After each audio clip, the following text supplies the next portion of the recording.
ការងារទាំង10ផ្នែកបច្ចេកវិទ្យាអាចរកចំណូលកប់ក្តោងក្នុងមួយឆ្នាំនៅក្នុងសតវត្សទី21នេះវិស័យបច្ចេកវិទ្យារីកចម្រើនទៅមុខឥតឈប់ឈរដោយហេតុធ្វើឲ្យការងារនៅក្នុងវិស័យនេះមានតម្រូវការខ្ពស់និងផ្ដល់ប្រាក់កម្រៃបានថ្លៃនៅក្នុងរបាយការណ៍ថ្មីបំផុតរបស់ Glassdoor ក្រុមហ៊ុនបានបញ្ចេញទិន្នន័យនៃការងារក្នុងវិស័យបច្ចេកវិទ្យាដែលមានប្រាក់បៀវត្សខ្ពស់បំផុតដល់ទៅខ្ទង់$100,000ក្នុងមួយឆ្នាំដោយផ្អែកទៅលើប្រាក់ខែជាមធ្យមក្នុងការងារនីមួយៗខាងក្រោមនេះគឺជាការងារទាំង10ក្នុងវិស័យបច្ចេកវិទ្យាដែលរកចំណូលបានខ្ពស់ក្រាស់ក្រែលជាងគេបំផុត10វិស្វករសុវត្ថិភាពព័ត៌មាន$131,300ក្នុងមួយឆ្នាំវិស្វករសុវត្ថិភាពព័ត៌មានមានតួនាទីការពារទិន្នន័យនិងទ្រព្យរបស់ក្រុមហ៊ុនពីពួក hacker និងក្រុមអ្នកអុកឡុកនានាអ្វីដែលវិស្វករសុវត្ថិភាពព័ត៌មានត្រូវផ្ដោតសំខាន់គឺការពង្រឹងលើវិធីបំលែងទិន្នន័យ encryption ឬក៏ការរកមើលចន្លោះប្រហោងនានាដើម្បីការពារសន្តិសុខទិន្នន័យ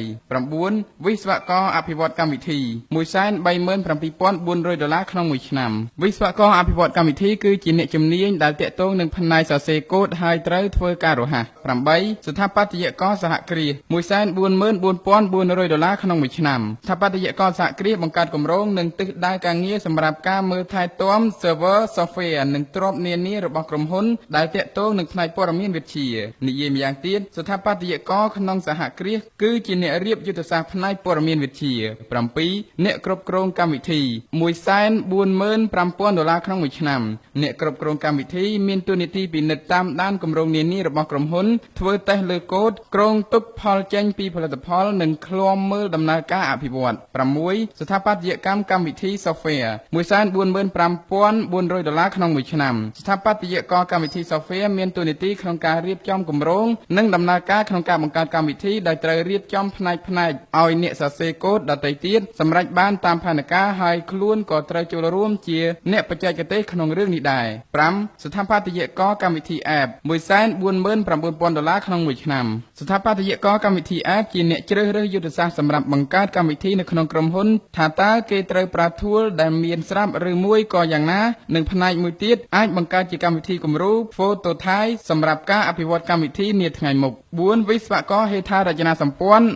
$153,000ក្នុងមួយឆ្នាំវិស្វករហេដ្ឋារចនាសម្ព័ន្ធមានតួនាទីក្នុងការគ្រប់គ្រងប្រព័ន្ធសំខាន់ៗនៅក្នុងផ្នែកព័ត៌មានវិទ្យារបស់ក្រុមហ៊ុនដូចជា server data center ឬ cloud computing 3អ្នកគ្រប់គ្រងការអភិវឌ្ឍកម្មវិធី$153,300ក្នុងមួយឆ្នាំអ្នកគ្រប់គ្រងការអភិវឌ្ឍកម្មវិធីមានតួនាទីក្នុងការដឹកនាំក្រុមហ៊ុនឲ្យអភិវឌ្ឍឬធ្វើតេស្តលើប្រព័ន្ធណាមួយឬកម្មវិធីនានារបស់ក្រុមហ៊ុន2ស្ថាបត្យកររក្សាទិន្នន័យ$154,800ក្នុងមួយឆ្នាំស្ថាបត្យករទិន្នន័យជាអ្នកទទួលបន្ទុកក្នុងការមើលរាល់ទិន្នន័យទាំងអស់របស់ក្រុមហ៊ុននិងជួយរៀបទិន្នន័យទាំងនោះសម្រាប់ការវិភាគអ្នកគ្រប់គ្រងផ្នែកផលិតកម្មវិធី software មានតួនាទីដឹកនាំក្រុមដែលមានភារកិច្ចក្នុងការអភិវឌ្ឍស្រាវជ្រាវនិងធ្វើតេស្តលើកម្មវិធីនានារបស់ក្រុមហ៊ុននេះជាតួនាទីដែលសំខាន់បំផុតនៅក្នុងក្រុមហ៊ុនមួយដែលអ្នកគ្រប់គ្រងផ្នែកផលិតកម្មវិធី software នឹងជួយក្នុងការបង្កើតនិងថែទាំកម្មវិធី